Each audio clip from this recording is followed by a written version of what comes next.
Innal hamdalillah nahmaduhu wa nasta'inuhu wa nastaghfiruh wa na'udzu billahi min shururi anfusina wa min sayyiati a'malina may yahdihillahu fala mudilla lahu wa may yudlil fala hadiyalah. Asyhadu an la ilaha illallah wa asyhadu anna Muhammadan abduhu wa rasuluh la nabiyya wa la rasula ba'dah. Allahumma salli ala Muhammad wa ala alihi wa sahbihi ajma'in. Qala Allah ta'ala fi kitabihil karim, ya ayyuhalladzina amanu taqullaha haqqa tuqatih wa la tamutunna illa wa antum muslimun. Wa qala ya ayyuhan nas ittaqu rabbakum alladhi khalaqakum min nafsin wahidah wa khalaqa minha zawjaha wa batta minhuma rijalan katsiran wa nisaa'a wattaqullaha alladhi tasaaluna bihi wal arham innallaha kana 'alaykum raqiba. Wa qala ya ayyuhalladzina amanu taqullaha wa qulu qawlan sadida yuslih lakum a'malakum wa yaghfir lakum dhunubakum wa may yuti'illaha wa rasulahu faqad faza fawzan 'azima. Amma ba'du, fa inna asdaqal hadithi kitabullah wa khairal hadi Muhammad sallallahu alaihi wasallam wa syarral umuri muhdatsatuha fa inna kulla muhdatsatin fid dini bid'ah wa kulla bid'atin dhalalah wa kulla dhalalatin finnar. Faya ma'asyiral muslimin, usikum wa nafsi bitaqwallahi wa ta'atihi faqad fazal muttaqun. Jamaah sidang Jumat rahimani wa rahimakumullah. Allah telah menuliskan dan menetapkan di dalam kitabnya bahwa seorang hamba pasti akan bertemu dengan ajalnya, tanpa memandang umur dan pun tanpa memandang kedudukan si mati ini bagi seorang, sehingga seorang pasti akan kehilangan orang yang ia kasihi dan ia cintai. Jibril berpesan kepada Nabi Muhammad sallallahu alaihi wasallam akan hal ini. Ya Muhammad, ish ma syi'ta fa innaka mayyitun wa habib man syi'ta fa innaka mafariquhu. Wahai Muhammad, cintailah orang sesukamu, namun kau pasti akan mati, dan hiduplah sesukamu, namun kau pasti akan mati. Dan ini adalah salah satu bentuk musibah yang pasti akan mewarnai kehidupan seorang hamba, siapapun dia, kaya ataupun miskin, terhormat ataupun terinjak, semuanya pasti akan merasakan kematian ini. Bahkan akan menjadi suatu musibah yang sangat berat bagi seorang hamba apabila ia harus meninggalkan orang yang ia kasihi dan ia cintai dari kehidupan dunia ini dalam waktu selama-lamanya.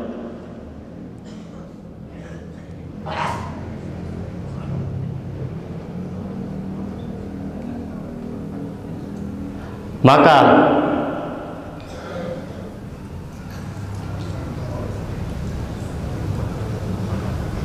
bahkan Nabi Muhammad sallallahu alaihi wasallam, orang yang paling mulia di muka bumi ini, juga diuji dengan berbagai kematian orang yang ia kasihi dan ia cintai.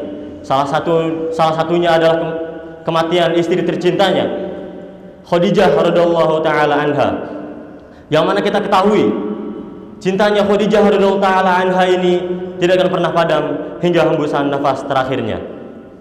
Jamaah sidang Jumat rahimani wa rahimakumullah, di balik musibah yang begitu memulihkan hati ini terdapat begitu banyak hikmah-hikmah dan juga kebaikan-kebaikan bagi seorang hamba. Maka sesungguhnya kematian yang merenggut orang terkasih adalah ladang pahala dari Allah Azza wa Jalla untuk orang yang ditinggalkan, apabila ia tentunya mau untuk bersabar, menahan diri dari sikap tercela dan rasa resah gelisah,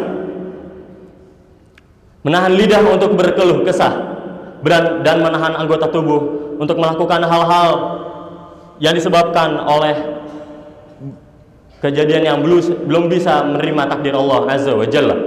Sebab menurut ahli hikmah, Berduka atas sesuatu yang hilang adalah bencana. Adapun berduka atas sesuatu yang diharapkan adalah kebodohan. Dan merasa jengkel terhadap takdir Allah berarti mencerca Allah yang Maha Esa lagi Maha Perkasa.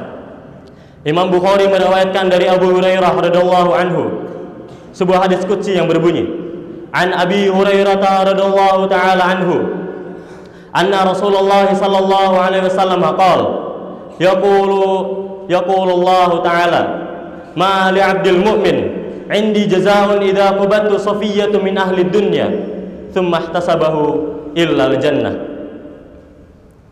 Dari Abu Hurairah radhiyallahu anhu bahwasanya Rasulullah sallallahu alaihi wasallam bersabda, Allah azza wa jalla berfirman, tidak ada balasan dari sisiku untuk hambaku yang mukmin apabila aku mencabut nyawa orang yang ia kasihi dari kehidupan dunia ini, lalu ia mengharapkan pahala darinya kecuali surga.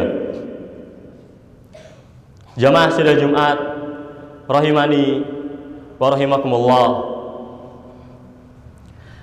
Akan tetapi janji Allah ini tidak serta-merta diberikan kepada setiap hambanya, tidak serta-merta diberikan kepada setiap orang di seluruh muka bumi ini yang tertimpa musibah ini. Ada batasan-batasan dan juga ketentuan-ketentuan yang harus ditunaikan oleh seorang hamba apabila ia mau untuk mendapatkan janji Allah tersebut. Dari kaidah-kaidah dan syariat-syariat bisa diketahui bahwa untuk mendapatkan pahala yang agung ini harus menghadirkan niat. Walaupun di dalam hadis yang saya sebutkan tadi Allah sudah menjanjikan pahala yang agung ini, namun dalam hadis lain hal itu disyaratkan dengan suatu syarat yang berbeda.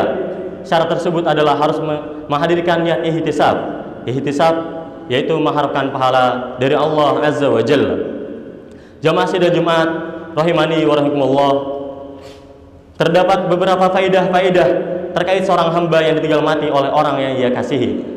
Faedah yang pertama adalah besarnya pahala yang didapatkan oleh seorang hamba yang ditinggalkan apabila ia mau untuk menghadirkan niat ihtisab. Faedah yang kedua adalah kehilangan orang tercinta adalah salah satu bentuk dari musibah yang paling berat di dalam kehidupan dunia ini, sehingga seorang mukmin harus bisa bersabar tatkala menghadapi musibah ini. Sebagaimana yang Allah firmankan dalam surat Al-Imran ayat 185, kullu nafsin dha'iqatul maut wa innama tuwaffawna ujurakum yawmal qiyamah faman zuhziha 'anil nari wa udkhilal jannata faqad faz wa mal hayatud dunya illa mata'ul ghurur. Tiap-tiap yang berjiwa pasti akan merasakan kematian, dan sungguh pada hari kiamat sajalah disempurnakannya pahalamu. Dan barang siapa dijauhkan dari api neraka dan dimasukkan ke dalam surga, maka ia telah beruntung. Dan kehidupan dunia itu hanyalah kesenangan yang memberdayakan. Apabila seorang mukmin sadar dan menyadari bahwa kematian itu akan selalu datang dan menghampiri kepada setiap yang bernyawa dan kepada setiap yang berjiwa, maka pasti ia dapat bersabar tatkala kehilangan orang yang terkasih, dan pasti ia akan bersabar tatkala tertimpa dengan musibah-musibah yang lainnya. Aqulu qawli hadza astaghfirullah li wa lakum aqulu qawli hadza astaghfirullah li wa lakum wa li sa'iril muslimina wal muslimati min kulli dhanbin fastaghfiruhu innahu huwal ghafurur rahim.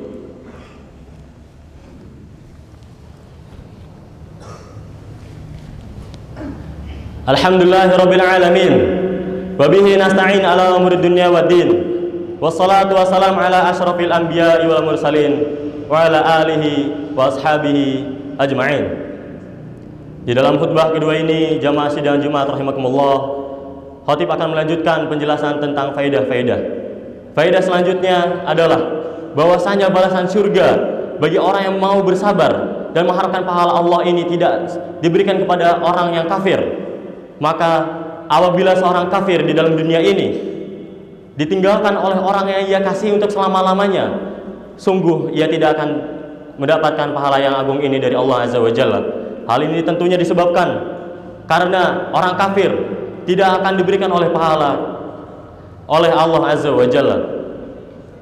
Oleh karenanya seorang mukmin untuk mendapatkan pahala ini harus menghadirkan niat dan juga bersabar kepada Allah azza wa jalla. Faedah yang keempat, dengan menghadirkan ihtisab, seorang mukmin yang terkena dengan musibah ini bisa dapat meringankan deritanya tatkala menghadapi musibah ini, yaitu dengan cara menghadirkan niat ihtisab dan juga mengingat rahmat-rahmat dari Rabb-Nya, dan juga membuat hatinya penuh dengan ketenangan-ketenangan serta ketentuan-ketentuan dari Allah Azza wa Jalla, walaupun ketentuan itu sangat menyakitkan. Di lain hal, seorang mukmin yang mampu bersabar juga pasti akan diberikan oleh Allah Azza wa Jalla kebaikan-kebaikan dan juga pahala yang agung dari Allah Azza wa Jalla di akhirat kelak nanti. Faedah yang terakhir dan faedah yang kelima, bahwasanya wajib untuk kita seorang mukmin dimanapun kita berada, kapanpun waktunya, untuk bersabar tatkala menghadapi ketentuan-ketentuan Allah yang sangat menyakitkan, karena sungguh di dalamnya terdapat keutamaan yang sangat-sangat besar. Adapun seorang mukmin dapat melakukan kesabaran dalam 3 kecakupan. Yang pertama, sabar dalam menjalani ketaatan kepada Allah Azza wa Jalla. Yang kedua, sabar dalam menahan diri dari maksiat kepada Allah Azza wa Jalla. Dan yang ketiga, sabar dalam menghadapi ketentuan Allah yang sangat-sangat menyakitkan. Semoga kita semua dapat menjadi orang-orang yang bersabar kapanpun dan dimanapun itu, dalam atau tidak dalam menghadapi musibah yang berat ini. Dan yang terakhir, ketahuilah wahai kaum muslimin rahimani wa rahimakumullah, sesungguhnya kehilangan adalah guru terbaik sepanjang masa untuk belajar mengikhlaskan. Innallaha wa malaikatahu yusholluna 'alan nabi ya ayyuhalladzina amanu shallu 'alaihi wa sallimu taslima. Allahumma shalli 'ala Muhammad wa 'ala ali Muhammad kama shallaita 'ala Ibrahim wa 'ala ali Ibrahim innaka Hamidum Majid. وبارك على محمد وعلى آل محمد كما باركت على إبراهيم وعلى آل إبراهيم إنك حميد مجيد. اللهم صل على محمد وعلى آل محمد وعلى آله وأصحابه أجمعين. اللهم اغفر للمسلمين والمسلمات والمؤمنين والمؤمنات الأحياء منهم والأموات إنك سميع قريب مجيب دعوات ويا قاضي الحاجات. اللهم أرنا الحق حقا وارزقنا اتباعه وارنا الباطل باطلا وارزقنا اجتنابه. اللهم انصر إخواننا المسلمين والمستضعفين في كل مكان. اللهم انصر إخواننا المسلمين والمستضعفين في سوريا وفي فلسطين وفي إندونيسيا. اللهم أرنا الحق حقا وارزقنا اتباعه. ربنا هب لنا من أزواجنا وذريتنا قرة أعين واجعلنا للمتقين إماما. ربنا آتنا في الدنيا حسنة وفي الآخرة حسنة وقنا عذاب النار. سبحان ربك رب العزة عما يصفون وسلام على المرسلين والحمد لله رب العالمين. أقيموا الصلاة.